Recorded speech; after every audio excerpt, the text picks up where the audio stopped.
We're live. And clearly we're having technical difficulties and our featured authors are loving it. So I am the white blob here, Dawn Luedecke with Romance Happy Hour. And I am, of course, joined the amazing Dylann Crush, Jillian Liota. Did I say that right? I'm sorry. I was like You did. trying to. Okay. And Hannah Bonam-Young. Hello, ladies. How are you? I'm Oh, well, thank you. wonderful. So super excited to be here with you guys. Oh, good. Yeah. And I love that they're already laughing like before. We're just super having these technical difficulties. It's going to make it fun tonight. So, I know. I was just saying, are we sure that we don't have Kathy back? Because Dawn, you look a lot like Kathy did last time on I Romance Happy really Hour. do. I really do. I Mhm. have no idea what's going on, but like Kathy was having problems, like it's not Mhm. letting me. So maybe it's StreamYard. Who knows? Because then it wouldn't let me start the stream either. So I don't Well, know. you said you updated your computer, or you took a bunch of stuff off your computer. So I'm wondering Yeah. if you inadvertently maybe did something to your Well, camera. and I thought that, but then I got in my Chrome settings and I changed it to Mhm. allow, and then like my computer settings and changed it to allow, and it's still not showing up with this camera. I mean, I have another camera on here which I don't use anymore, so I could Mhm. always, use my Manny cam that I used to use when I taught Chinese Right, kids, right. but it's not active. So you're just going to see an ugly picture of the Manny cam logo. But Dylann, you are Right. here with one of my favorite wigs on today. Thank I you. love Amazing. your pink wig. This is one of my favorites. I think this one is my favorite.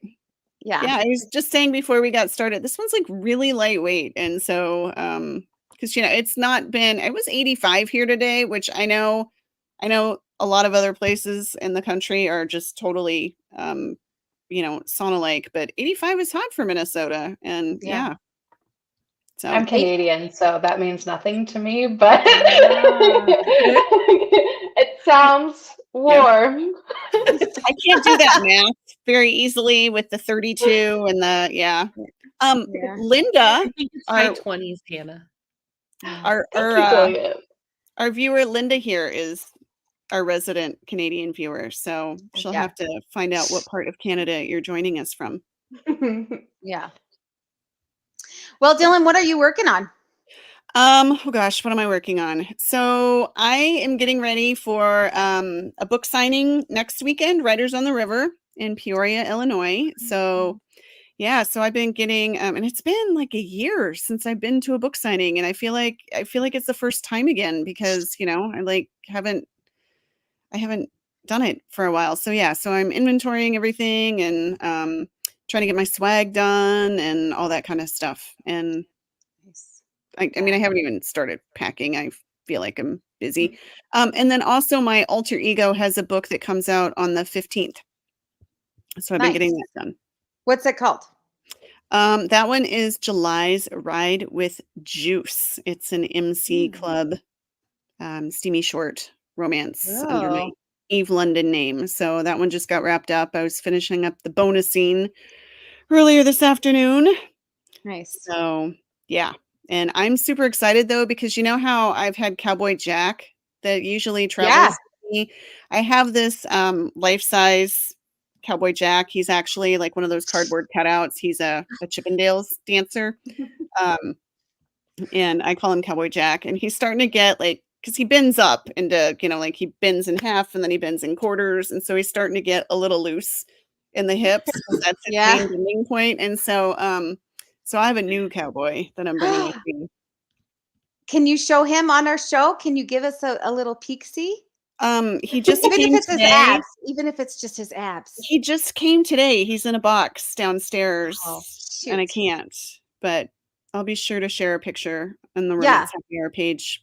I was just gonna say, at least take a picture of his abs, if not the whole thing, I and th- then I text it think to me. I think cowboy readers are going to be very excited to get a photo with him. They're going to Is it? recognize him. Oh, it's Rip then. I know what Mm. it is. Oh, damn it! You know what? I was like sitting because Rip is all over, right, Darby, and I was like, okay, I want to get a Rip cut out to go to my signings, Mm. but I don't want Dylann to be like, oh, she's copying me, so I haven't yet, but I want to so bad because I could just go down to the store and be like, hey, give me one of Yep. your cutouts.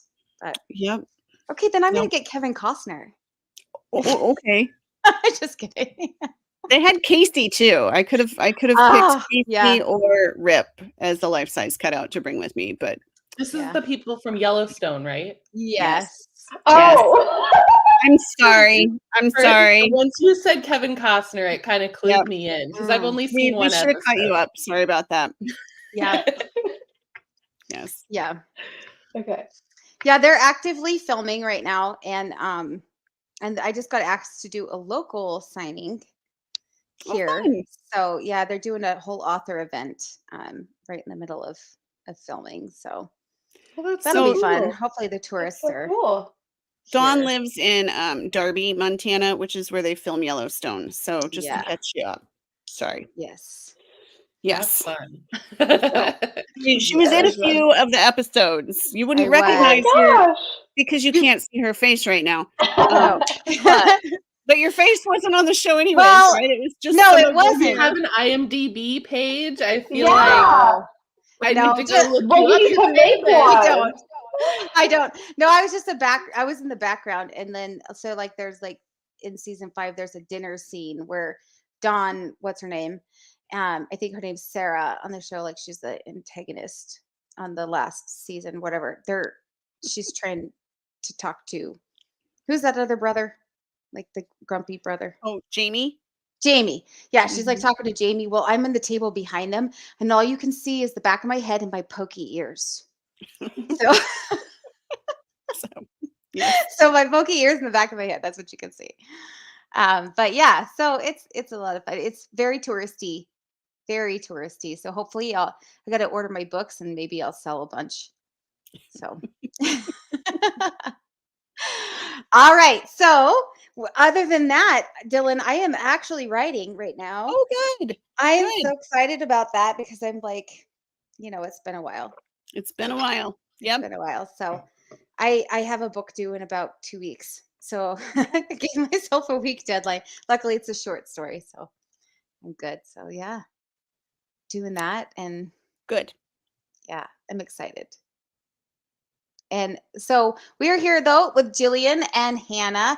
Ladies, we've already taken up so much of their time, and they're here to see you. So let's start with Jillian, just because you're to my left and I read left to right. So tell us a little bit about you, what you're giving away, what you're reading from us tonight, for us tonight, and anything else you want our readers to know. Yeah. Well, hello, I'm Jillian Liota. I write spicy small town romance. I guess recently I've been like working on like my slogan kind of, or how I talk about the way I write. And I'd say that I try to write a lot of green flags, like my men have a lot of green flags. So I've that's not heard kind that of my before. vibe. That is clever. So today I'll be reading from Bitter Truth. I flipped my camera screen so that it looked more like the way I see myself in the mirror. So sorry, this is backwards. So Bitter Truth is a book that I co-wrote with my friend Meredith, and it comes out August 27th. And it is a small town romance, like I'm all about small town romance. So that's me. Awesome. And so I know Dylan's probably going to ask this later, but are you going to any events this year? I am. In September, I'm going to Rare in Edinburgh. Okay. Ooh, And fun. then I'm very excited about it. It's my first time going to a Rare signing, going international for a signing.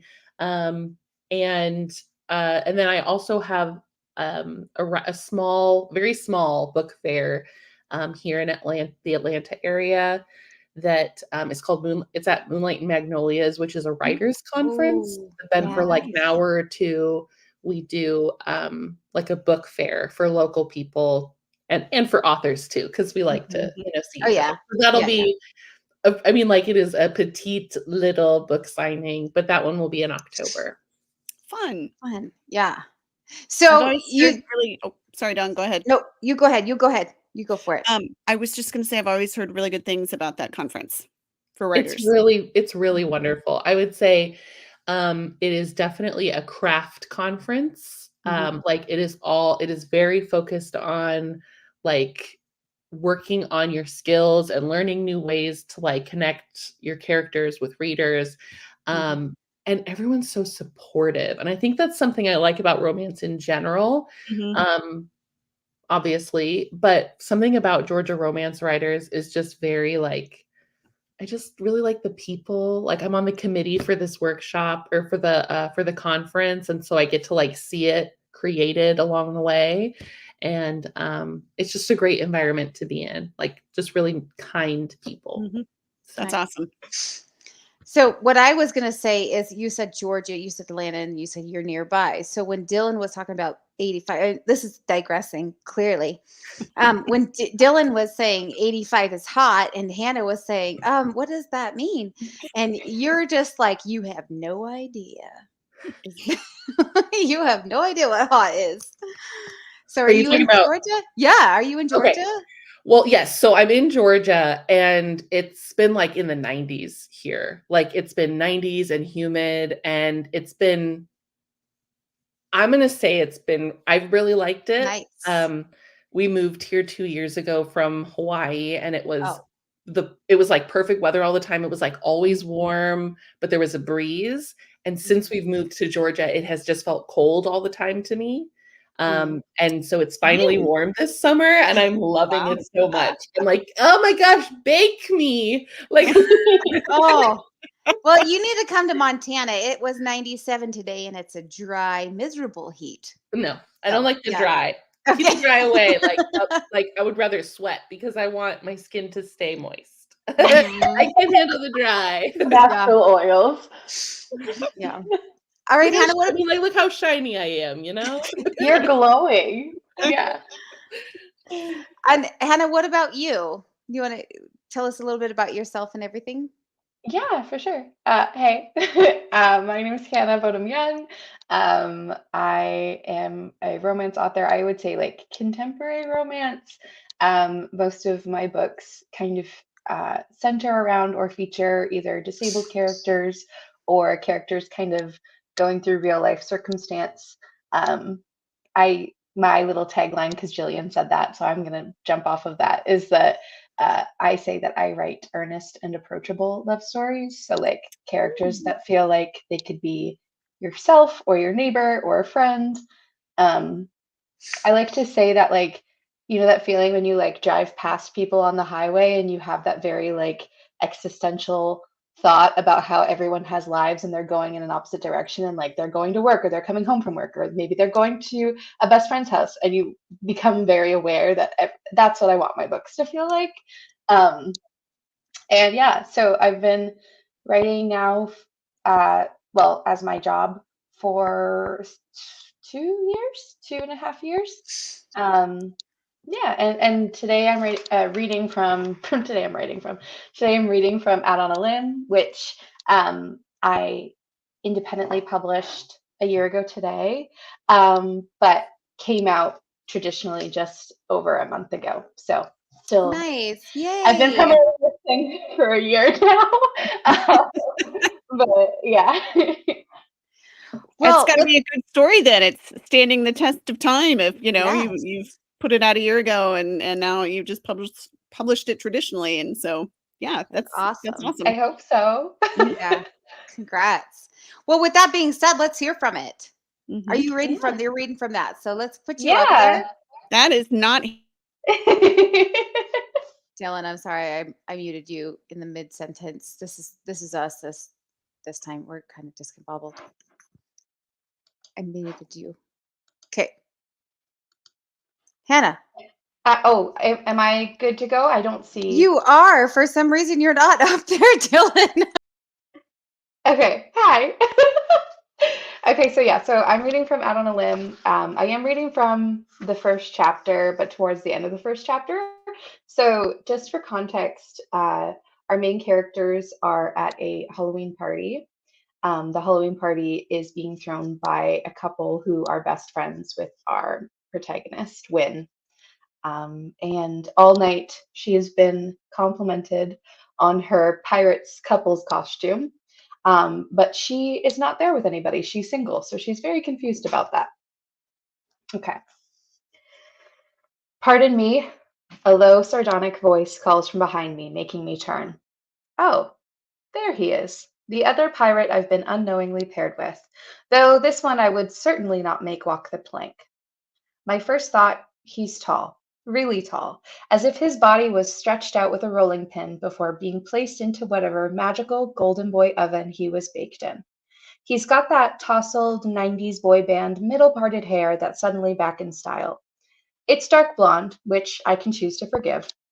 He has a crooked smile with that says get out while you can, under a not crooked but rugged nose and soft eyes, the juxtaposition of which is strikingly adorable. I'm so sorry, he says without any sincerity, but one of us has to change. Oh my God, I say, flattening my skirt before resting my hands on my waist. This is so embarrassing. What are the odds? Right? I mean, there's no way either of us is going to win the singles costume contest this way. And he leans in to whisper by bending over the waist, and he's still taller than me.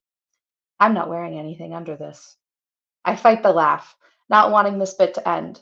I so rarely get a new sparring partner, never one this cute. Well, that's unfortunate. You should have planned better. I have a few costumes under this one. The corner of his lip twitches, but he seems to resist giving me any reaction beyond that. Challenge accepted. Such as? He asks, crossing his arms over his chest. A Viking, I answer. Now that you mention it, I do see a horn peeking out just a little. He motions to the side of my head with a bent finger. That's actually standard issue for all of Satan's spawn, but I could see how you got confused. Concerning? What else? A sexy maid, of course, I say, batting my eyelashes. Well, that I have to see. He quips back far too quickly. Here, I think, is where I win the laugh off for pretending not to have. Shock value always wins. But I must insist on keeping the pirate costume, I'm afraid. You see, I let go of the hook's inner handle and pull it away in my left hand, revealing my smaller, less developed right hand underneath. I am in need of a hook. I wave at him mockingly, my tiny curled fingers shorter than the first knuckle, waggling as best as they can. He doesn't break like I want him to, but he does grin mischievously. His eyes crackle with humor, pulling me in at a concerning speed. I'd be frustrated if his expression wasn't so damn intriguing. Something about his amusement signals that perhaps he is one step ahead of me. Oh, I see. Well then, maybe we can come to some sort of compromise. He sticks out his foot between us. You've got to be joking. He's got a prosthetic leg. It's covered, loosely, in a vinyl sticker he's made to look like wood, the kind you'd use to line your kitchen shelves, giving the illusion of a pirate's peg leg underneath black trousers he is tied up at the knees with thin, corded leather rope. Gosh darn it, I yell, which finally gets him to laugh. And it's a great one, too. A hearty, deep, boisterous sound from the back of his throat that makes his jaw tense and his neck jump. Uninhibited, and dare I say, sexy. I really felt like I was going to win this round, I say, my voice unsteady. He hasn't stopped laughing, harder than I am, actually. I'm not used to that, and it's honestly refreshing. I've been told I laugh obnoxiously loud. Some have even gone so far as to compare me to a baby seal calling for its mother. Some, meaning more than one person, in two separate instances, have expressed that exact sentiment. This is a couple's costume. The others were right, I say through breathless fits of joy. He clutches his chest as if to steady himself, his laughter finally beginning to die down. That's when I'm treated to the view of a boyish tilted smile and sincere eyes sweeping over me from head to toe and back again. I wonder if he likes what he sees. Actually, I'm hoping he likes what he sees, because I certainly like what he's got going on. The longer he looks at me up and down, the more I consider him approving of my appearance. My black, not quite straight, but not quite curly, shoulder-length hair, my thin eyebrows from merciless plucking in my teenage years, my sharp-edged nose with a simple gold piercing on the left nostril, set between glacier blue eyes. My body is shoved and tucked into this costume to prop up my tits and shrink my waist, but that is mostly illusion. I would describe my frame as fairly average. I enjoy long walks, swimming, and dancing, but I equally love rainy days plastered to the couch, pastries, and overly sweet coffees. My arms and back are strong and sculpted from years of training in butterfly and breaststrokes, but my hips and stomach hold the pleasure of a well-fed, comfortable woman. I don't try to force my body to be something or deprive it of any pleasantries. It just is, and I like it just as. But what does this seemingly perfect specimen look like before me on an average day? He strikes me as someone who grew up beautiful. The small tilt of arrogance of his chin combined with the naive sweetness of his smile that I wish wasn't so disarming. He's probably a foot taller than me at least, and I can't help but wonder how hard I'd have to yank on his pleated pirate's blouse to bring his lips down to mine.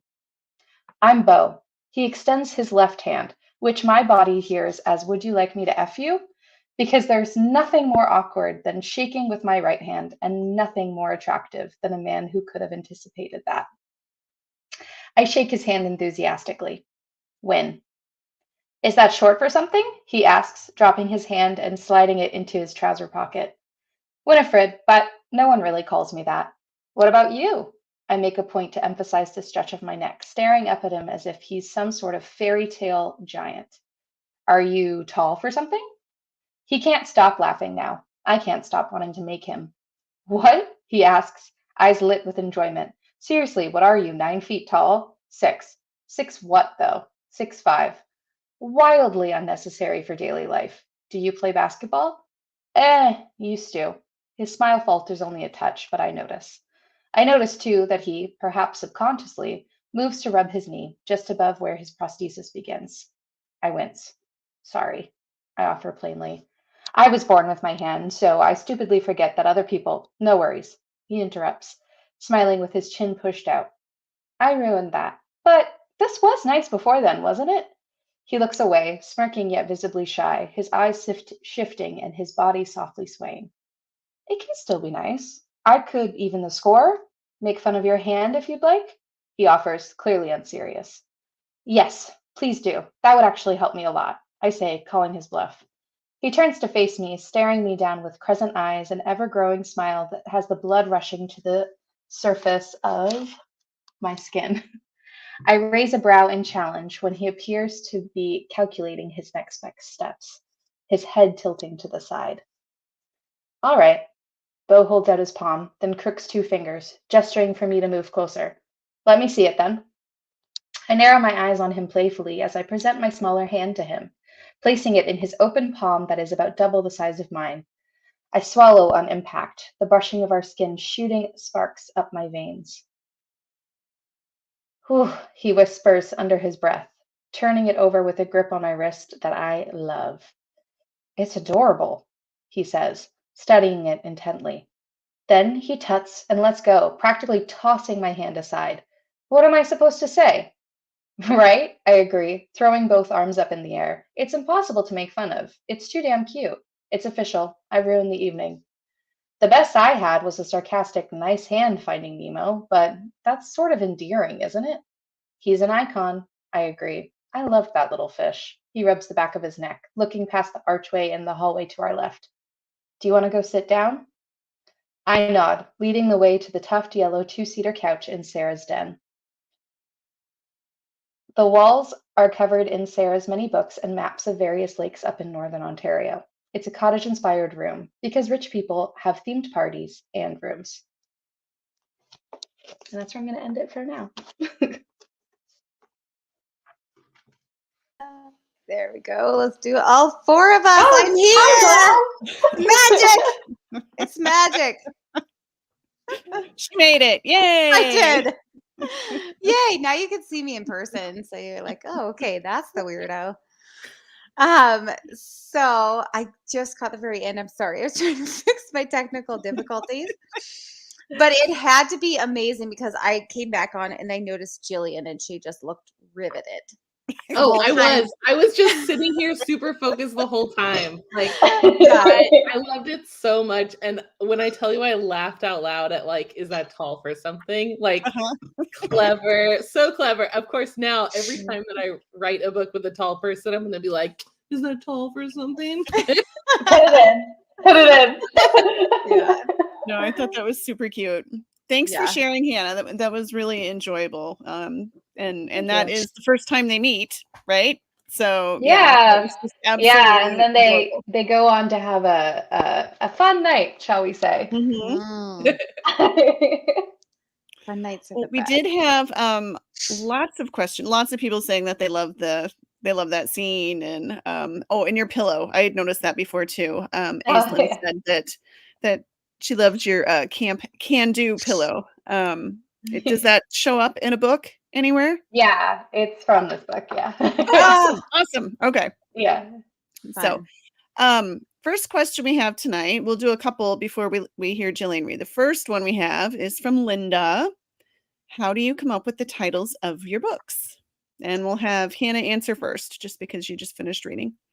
Okay. Yeah, I think so. I have Next of Kin, Next to You, Set the Record Straight, which is my novella, and then Out on a Limb. And honestly, Next of Kin was just because it's a foster care situation. So they are both next of kin guardians for their younger siblings and team up as strangers to live under one roof so they can both take in their siblings. So it seemed like a natural title. I thought it was intriguing. Unfortunately, a lot of people have told me they thought it was an incestual story. So maybe I shouldn't answer this question. Yeah. So like my bad. So I shouldn't be the one to answer this question. But basically, Next of Kin came from that, and then Next to You is in a duet with that book. So I wanted it to start with the word next. And a lot of that story is a road trip romance. So they are quite literally next to each other. Out on a Limb, I mean, obvious reasons. I thought it was funny. They both have limb differences, like I do, and they go on a very daunting journey of falling in love, and they both have reasons for not wanting to do that, so it felt appropriate. And then Set the Record Straight is my sapphic holiday novella, so I named it that because it's like a fake dating situation where she, who believes herself to be straight, falls kind of in love with her best friend who she's pretending to be in a relationship with. And so it's like, set the record, I don't have to, yeah. And then my book that's coming out in January is called Out of the Woods, which is a follow-up to Out on a Limb. So again, the out and the out of the duet. And that one is a couple's retreat in the woods. So how do you come up with the titles? I am very straightforward, apparently. I am like, that is the thing that happens in the book. That is an appropriate phrase or joke. So yeah. Love it. But it's clever too. I mean, it's definitely, it ties in with the book, but it's also, got a little spark to it. So thanks. Very fun. How about you, Jillian? How do you come up with the titles of your books? My titles are always a line in my book somewhere. So and I feel like there are plenty of people who, I'm not trying to say that I came up with this concept. But whenever the title kind of comes to me, it's usually, at least for the first book in the series, a line in the book or a part of the book. And then all the subsequent novels in that series, like I try to get it to mirror it in some way. Like, for example, the first book in my Cedar Point series is called The Trouble with Wanting. And then the second book is called The Opposite of Falling. So it has like a similar cadence. But I don't pick a title unless I know that I can work it into a sentence somewhere. Like, so that's how I do it. Yeah. I like Taylor, that. I like Taylor's comment just now. She loves how everyone comes up with the title in their own unique way. It's so true. Yeah. All right, let's do one more, and then we will. How about we do one more question, and then we can listen to Jillian. Sure. Amanda wants to know: do your ideas for plots and premises come to you spontaneously, or do you pull inspiration from somewhere? So, who wants to tackle that one first? I'll tackle this one first. So, it's a little bit of both. So sometimes I've had like very specific inspiration. So I wrote a book called Like You Mean It, and it was literally inspired by a Reddit post. And I have seen people tag the Reddit post and then be like, they're like, I'm looking for a romance like this. And people are like, there's a book that's inspired by this Reddit post. So sometimes it's like very specific, and other times like with my Cedar Point series, the first book I wrote because I had this inspiration for this meet cute on an airplane, but it became a small town romance, and I wrote about siblings, and so it all stemmed from that first book. So the plot and like what the tropes would be and what the situation was about these 5 siblings in this family all kind of came from just what fell out of me while I was writing that first book. So it's kind of messy and unpredictable. Yeah. Yeah. I want to know what the Reddit post was. Yeah. Oh, okay. I'll tell you if you want to know. It's about a pregnant woman. It's a man who is cooking, and I think he's Middle Eastern, and so it's like a very specific type of food native to his culture that she can't get somewhere else. And it's a pregnant woman next door who comes over with a Tupperware bowl and asks if she can have some because it smells so good. And so he gives her some, and then talks about how she like walks home like with her little pregnant waddle, and that it's so cute, right? She's married and whatever. So it wasn't a romance, but that inspired the idea for my book, which was a single mom who is like, I'm starving. I've got a kid and I'm pregnant, and my mom is bringing my son back, and I was supposed to have dinner, and the guy next door is barbecuing, and she goes over and asks, and he looks at her and is like, you know what? I'm going to pack all this up and bring it over, and we'll all eat together, because he's just like a really good guy. And that's the start of that book. That's so cute. Yes, I love that so much. That's Like so adorable. much. Oh my gosh. So I get mine from facts similar to that. Like, well, my historicals, right? Because in history, it's crazier than real life. And so like my very first book that I ever wrote, I was like trying to figure out what am I going to write? Like, I just want to write a book, but what is it? And I learned that there were camels in Montana in the 1850s. And that's what started my book. It was camels in Montana in the 1850s. Dylan's heard this before, probably a few times. But All right. yeah, like random facts. So You're like, fascinating. what? So yeah, I love like the one thing that can just trigger something in your brain, and then you just create, so perfect. I love it so much. Yeah. All right, Hannah, were you going to take that one too? Oh, sorry. I was so caught up in the Reddit thing. That's okay.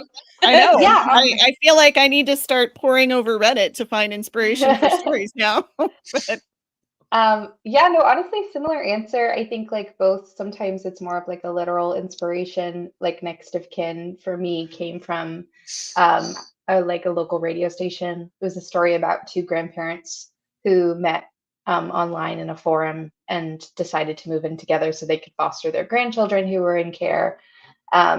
And that made me have to pull over and cry while I was driving. So then I thought that would be a cute romance. But then, like other books, like more specifically, like Out on a Limbs, obviously, like more so inspired by like my lived experience with disability and wanting to like write books with disabled characters and, have love stories about, spoiler alert, what it means to become a mom or a parent unexpectedly, and kind of falling in love with your person while that happens, and all the scaries and feels about that. So honestly, I think it's a mixture for me. I just try to like tell stories that I feel like could happen, because I suck at imagining probably, but I seriously doubt that if you are writing so many books. I think you must have some ability to imagine. Yeah. And can I ask, are you 2 besties? Because I feel like you're like kind of on this we same have level. a mutual bestie, but like I think we're about to be, Jillian. I mean, I'm always in the market for a new author bestie. I'm just putting it out there. Yeah. You We guys are always both seem to be on the friends with, same level today. So like you're this like I think it's a good pairing. We write very similar books from what I understand. So Yeah. Awesome. I did lie, Dawn. I see one more question here real quick, specifically for Hannah. So I'm going to toss that one up real quick. Den wants to know, which was your favorite scene to write, and what was one that you were not expecting people to love as much as they did? Now, you were laughing. Is this a friend of yours? Is No, she it's like the hitting you? Taylor Swift photo. Oh, Sorry. oh, Okay, the I photo. was Okay. gonna say, is that Taylor Swift or do you look just like her, Den? Like, I mean, I was, yeah. Which was your favorite scene to? Okay. My favorite scene to write in Out on the Limb was probably their scene before they go into their first ultrasound. For whatever reason, they decide to entertain themselves and pretend for the other people in the waiting room that they just met outside. Um, they don't know each other, and it's like a Mamma Mia situation, and she's trying to find the father of her baby. Anyways, I just had a lot of fun. It's like just a complete silly throwaway scene, but it's just brings me a lot of joy. And then one that I was not expecting people to love as much as they did is such an interesting question because the answer is the whole book. I was like, what is happening? People really responded to this book, which is so wonderful, but very, very unexpected. I would say a scene that I was really pleasantly surprised that people loved as much as I did was there's a scene where they're playing Dungeons and Dragons. Um, and I just was very glad that that didn't turn people off because I love it. So, yeah. Okay, but do you play Dungeons and Dragons then? Yeah. That's what I wanted to know. Okay, yeah. You are not the first featured author that has played that is in Yeah, Dungeons and and Dragons. and you know what? Like, I make fun of it with so much love in this book Love it. and in my next book too, because like the male protagonists play Dungeons and Dragons and they get kind of busted, like they get caught playing it and they both lied and said they were going to the gym. And so like it becomes this like ongoing bit, but yeah, I think it's really fun. That's funny. Awesome. All right, so Jillian, are you ready to read to us? I am ready. Okay. Yeah, so I guess I'll do my little intro thing. So I'm reading from Bitter Truth, which is a small town romance that's going to be set at a vineyard. I am also reading the like second half of the first chapter.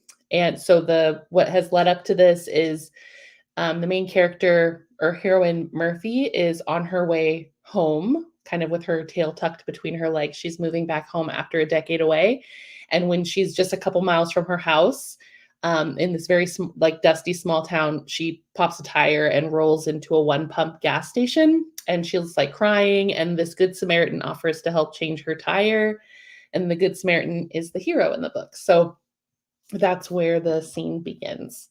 And then just because I'm a total nerd, I'm going to set a timer to make sure that I don't go over my time. Okay. I really appreciate you taking the time to do this, I say, not wanting to hover awkwardly in silence. He glances up at me and grins, his hazel eyes warm and kind, then looks back at the task at hand.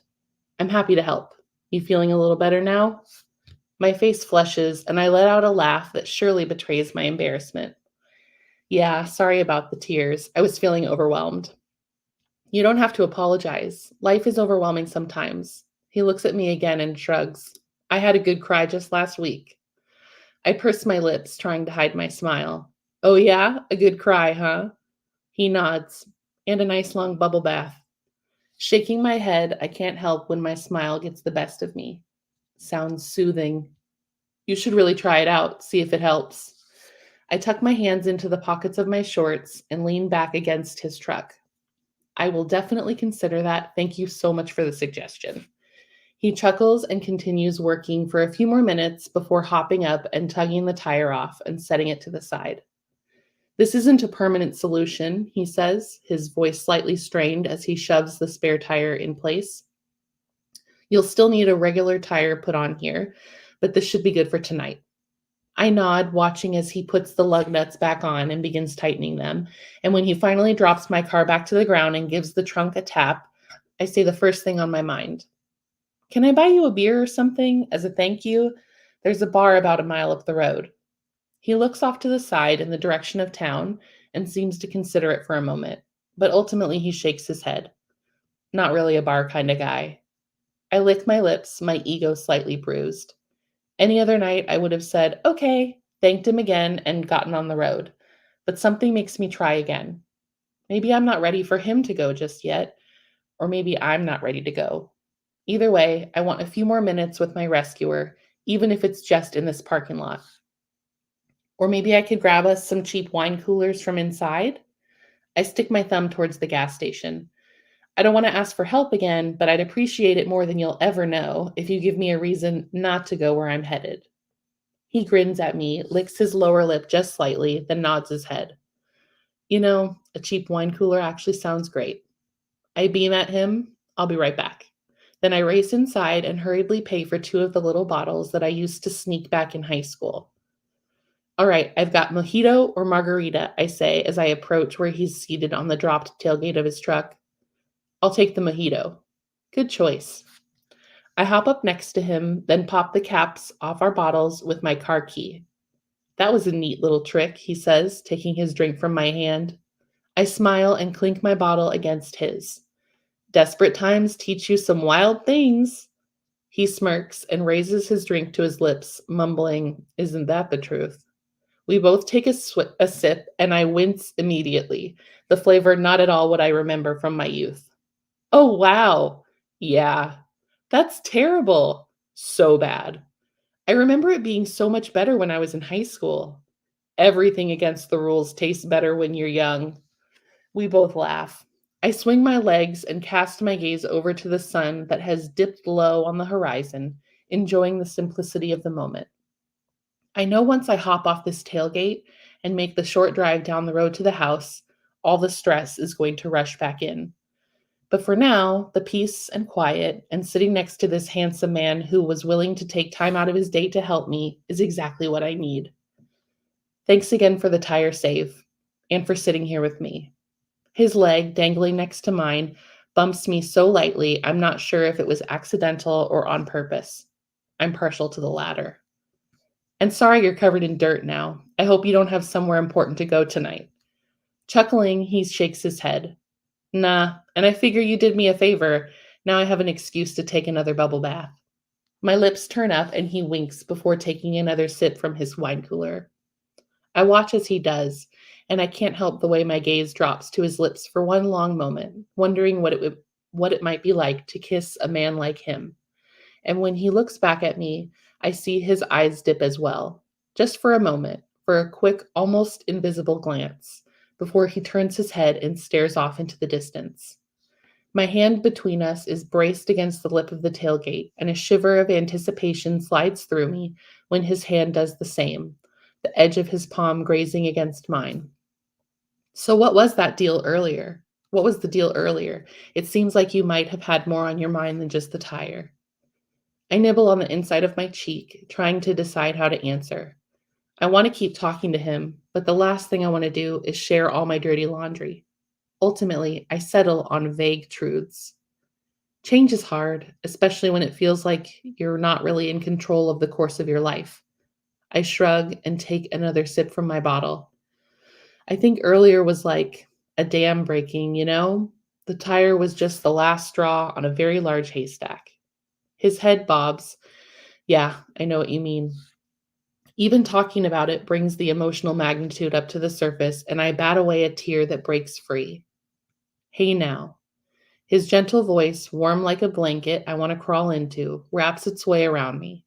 His hand reaches up and cups my cheek, his thumb stroking where another tear has fallen. No more tears tonight, I give him a watery smile, my emotions calming again.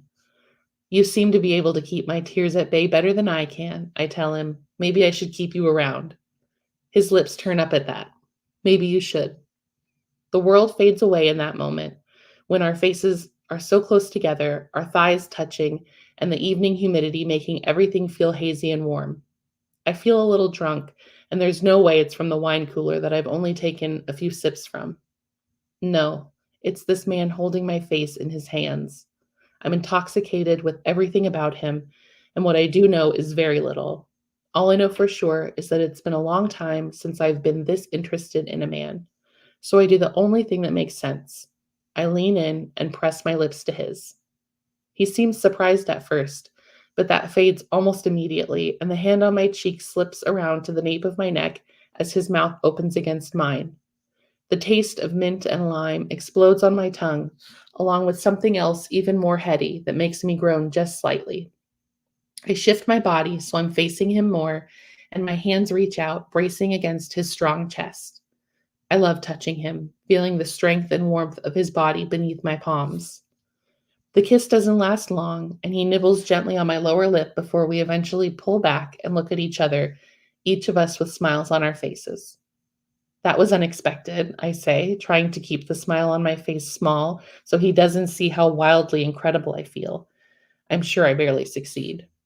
It was, he replies, his fingers stroking gently against the back of my head before he lets me go. We sit there for another 10 or 15 minutes, taking little sips from our drinks and glancing at each other every so often with knowing smiles. It's the kind of magical night that I would have dreamed about back in high school, when I would have been up all night with a pen and a notebook trying to capture the experience in lyrics. When we finish our wine coolers, he hops down and crosses over to a trash can that butts up to the back of the gas station to chuck them. You think the tire will be enough to get you where you're going? He asks as he walks back. I should be fine. He nods. Good. Then he takes my hand and helps me down, my feet kicking up a little bit of dust as I drop to the ground.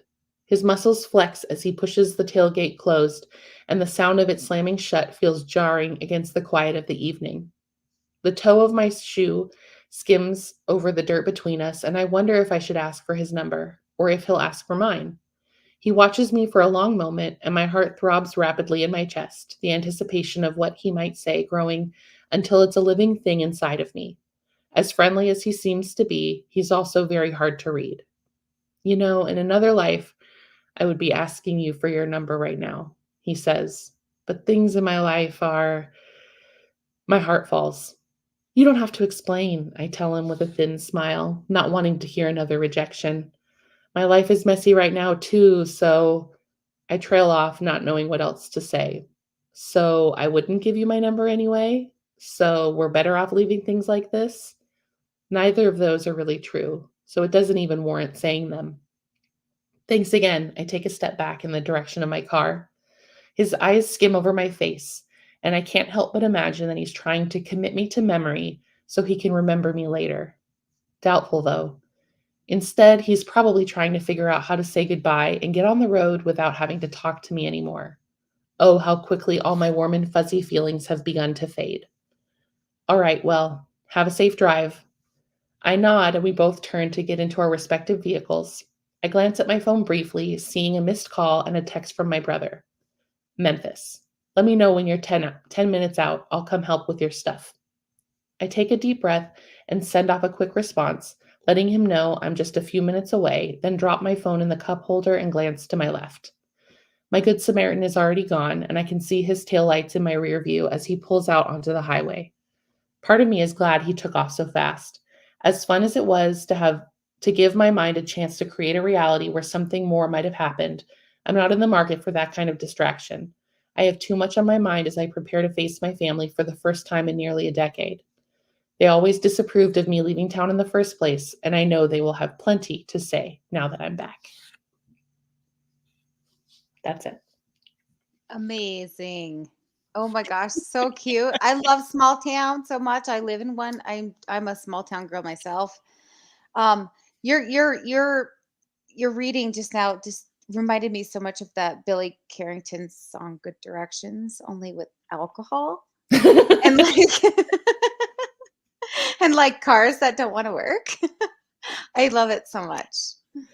I really love that scene. We Yeah. actually, when we were writing the book, it started in a completely different place, and Meredith has an agent, and her agent came back with feedback for us before she tried to take the book out to sell, and so we ended up changing that first scene that we created, or the first chapter, and we created that scene, and it feels so like it just like makes my heart warm. Like it's just this kind man who just is just like a sweetheart. And I don't know. It's just, Yeah.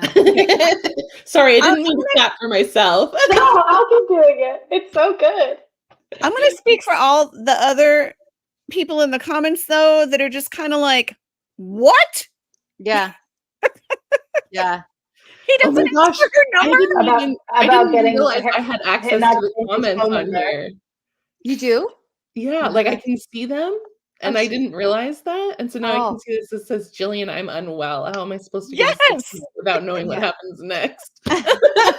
Yes. I'm sorry. I was watching all these people, totally Loving say it. my thoughts as Yeah. I'm listening to you wrap that up. And I'm like, he's going to turn around. I mean, he's going to come back. He's going to ask for the number. She's going to ask for his, or, I mean, life is messy in general. But that doesn't matter.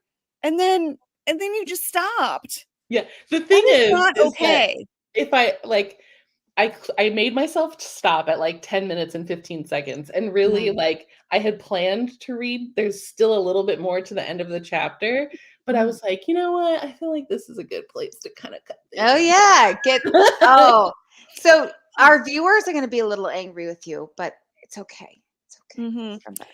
Yes. I think I don't know. It's a toss up between how many people are wondering like what happens next and how many people are wondering why you have so many post-it notes behind you. Yes. That was the other This is my question. Kanban board. That's what I thought. But yeah, it's funny just like seeing all that. You'll have to go back and look at all the comments. I will. Like, I'm going to scroll what is through with the post-its? Yeah.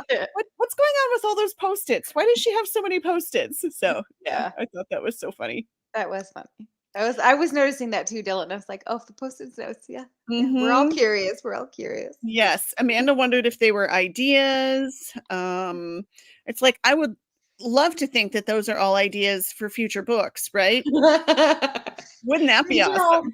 tasks that I have completed down here at the bottom. What you can't see, I'll tilt my camera up, is all the things that I still have left to do that are at the top. Is that in writing or in real life?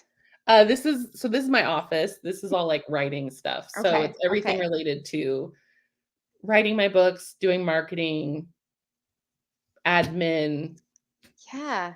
I It's just all bought a that. planner for that. I My was going to brain say, is chaos, so I have to write it down or it never happens. No, I like your thoughts because you can move it. Like, yeah, okay, got it. Yes. Yeah. It's the Writing- visual of like moving it down. Jillian, you have more Writing people is angry real with you life, Dawn. because your book isn't out until August. I'm so sorry. I'm so sorry. Am I Yeah. sorry? So, question: That's a Are really you? good point, Hannah. That's a really good point. So, what are you giving away, though? I'm just gonna say, are you giving away a sneak peek of this book? Originally I was going to give away, and that's what was in the graphic. I was going to give away a book, the first in my Cedar Point series. But I have a paperback arc, and I'd be happy to give one of these away instead if that's what people would prefer. Oh, Hannah, you can't enter, Hannah. Authors who appear on the same show as the author who's Can't giving enter away the each other's- prize are not eligible to enter, Hannah. You just see like my husband come into the chat, just like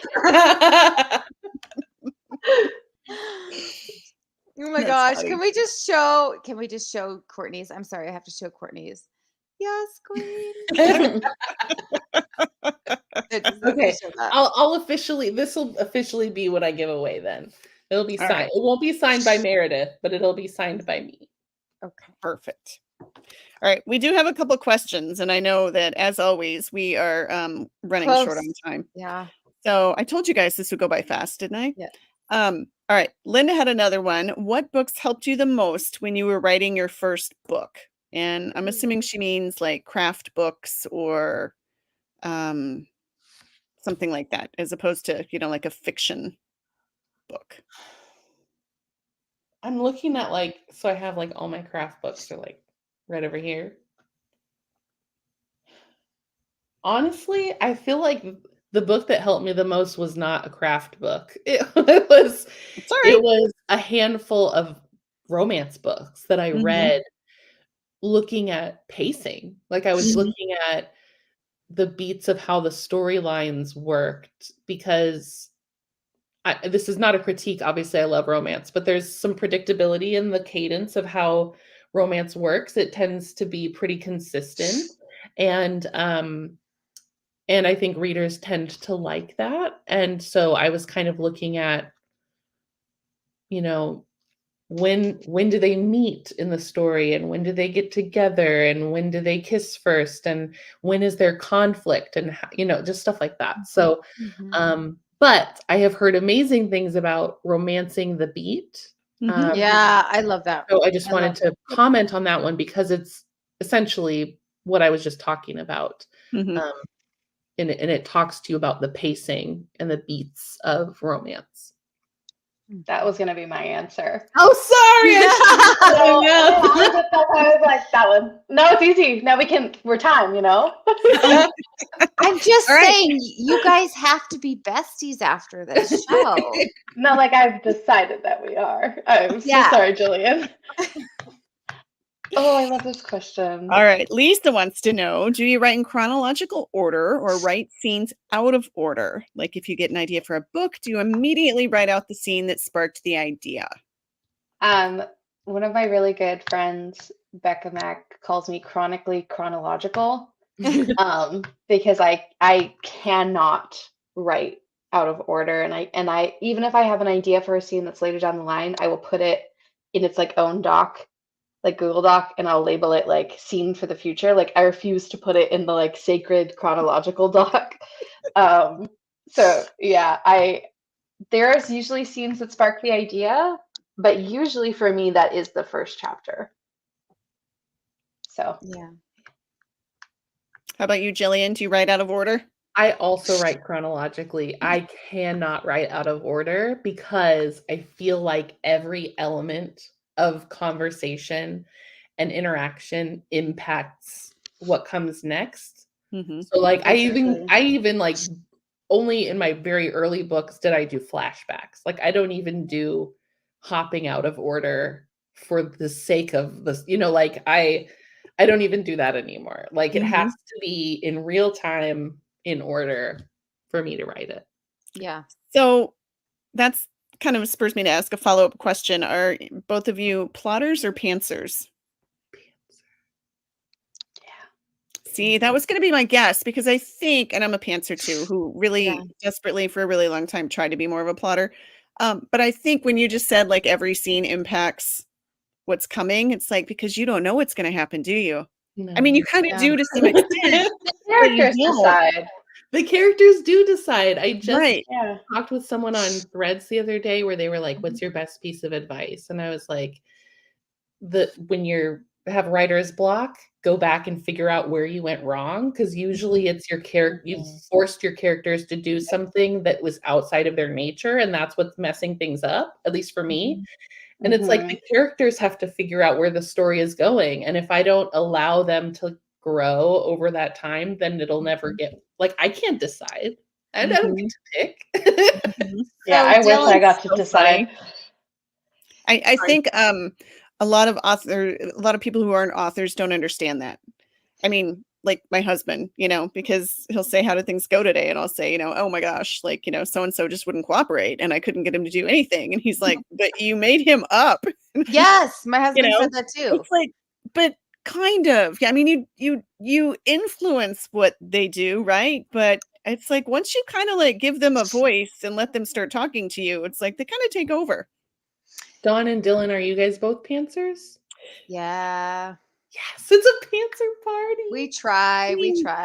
For the most part, I normally know, like, I don't know, an editor that I have worked with in the past, she used to call them the tent posts. So I normally know my tent posts, like I know the beginning, I know the 25% mark, the 50% mark, the 75% mark. I know how I want it to end, but everything that happens in between is I'm just as excited and surprised as, as the reader is when they get to find out what happens next. Yeah. And Amanda said, but you made him up. And going back, and I was going to say, my husband said that to me too. You mean you made him do that? And I'm like, no, he did that all on his own. But Dylan, I also want to say, because we have some new viewers. We have a lot of new viewers. And so she was talking about writer's block. So how do we fix our writer's block on Romance Happy Hour? Who do Dawn, we we have? don't have time for Linda, this tonight. Deanna. Linda, Deanna, how do we fix our writer's block on Romance Happy Hour? We Let's don't see if have time for can- that tonight. Yeah, we do. We always do. No, we don't. We always have time for beavers. It Always. feels like when you go to camp for the first time and they start chanting and you're like, what's going on? Yeah. What is it? What is it? Yeah. When we have writer block in Romance Happy Hour, we insert a beaver because it works no matter what in romance. Yes. Was Yes. that the very first time you called me and you said you were Yes. stuck or something? I'm like, and I Dylan, told her- help me. Yes. When and in I said, doubt, when I get insert a stuck, beaver.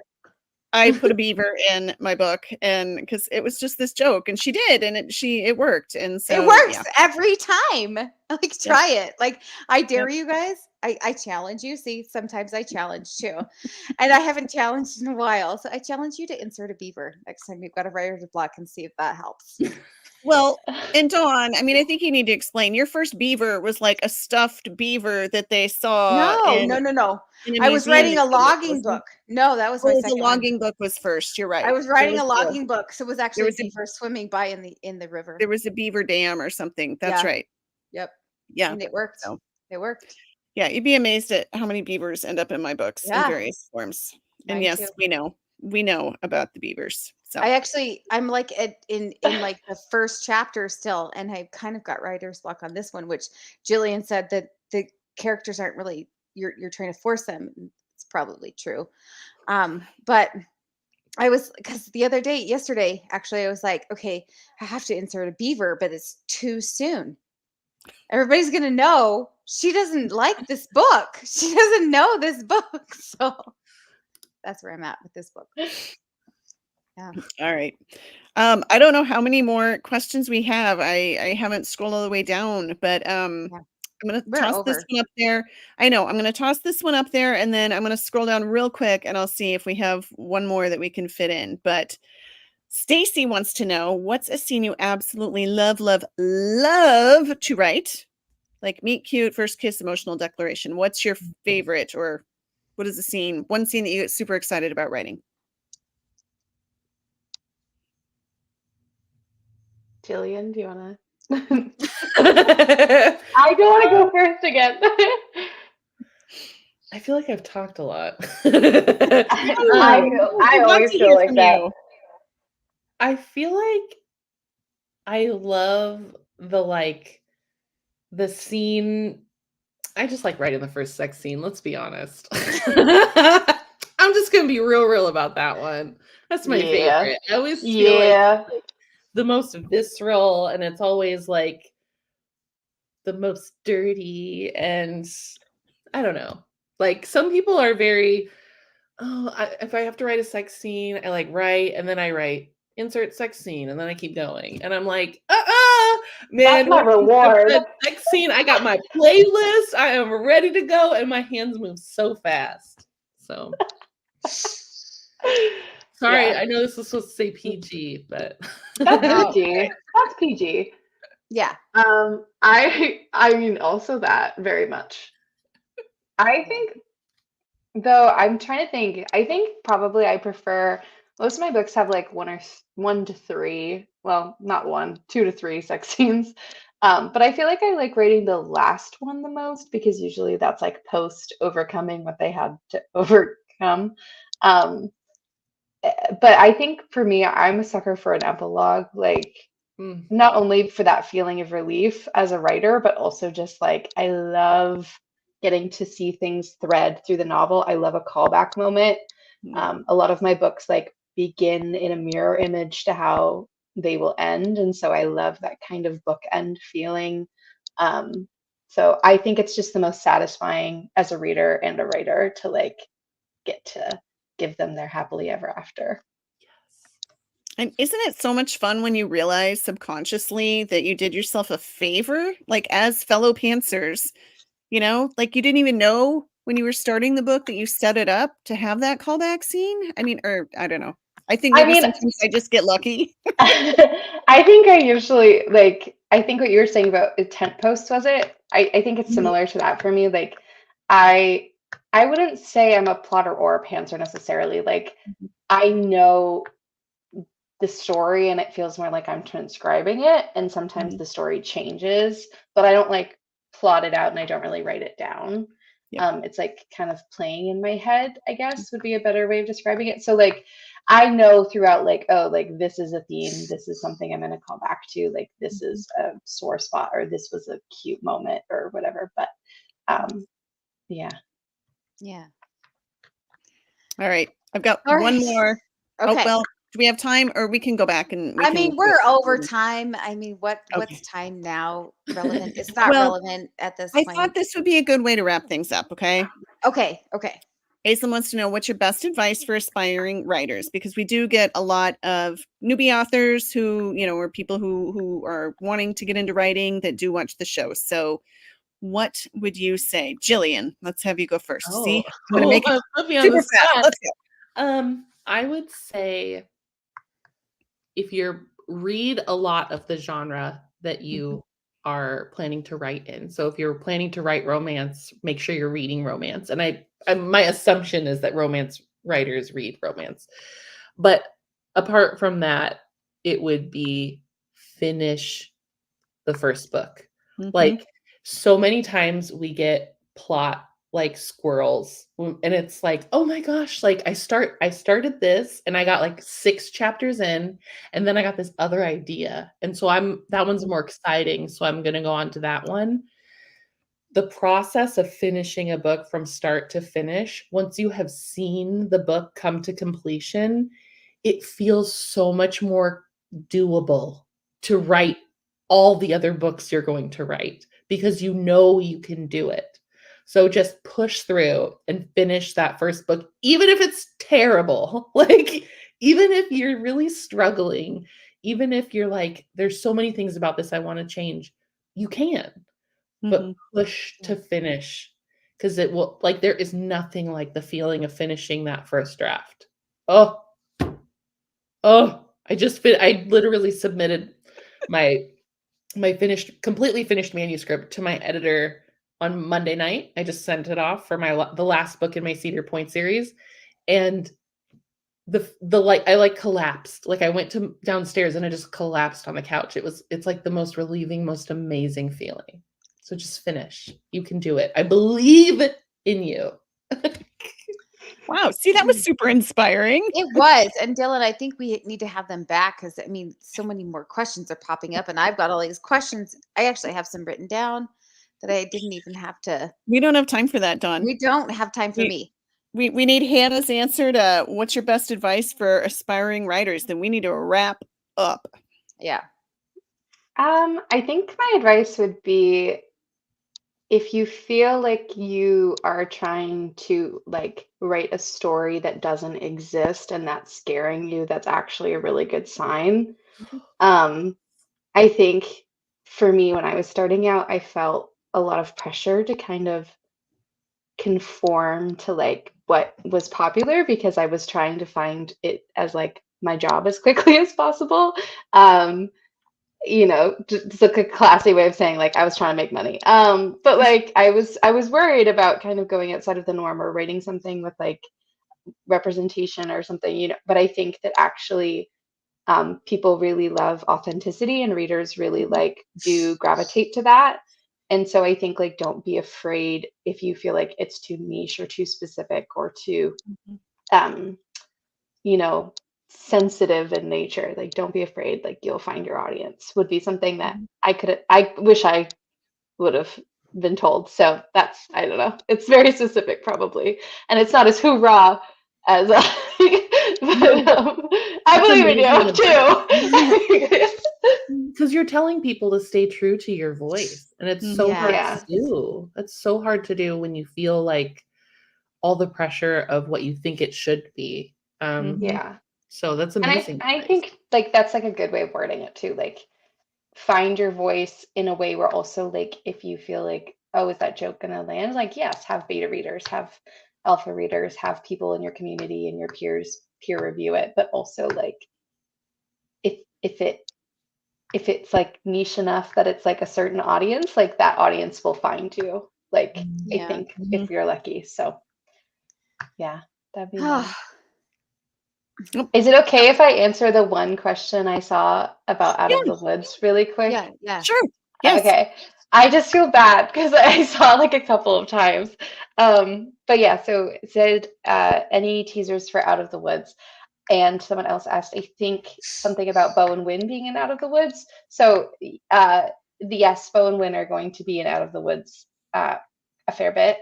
And any teasers, I don't think I'm allowed to share anything yet, but I will on Instagram if I'm allowed. I'll email them and I'll ask. Well, and you are always welcome. There were some other questions we didn't get to. You are Yeah. welcome to come back and answer things in the comments. So we would love that if you come back, and if we didn't get to your question, sit tight, and hopefully we'll have Jillian and Hannah come back and answer those in the comments. So Yeah.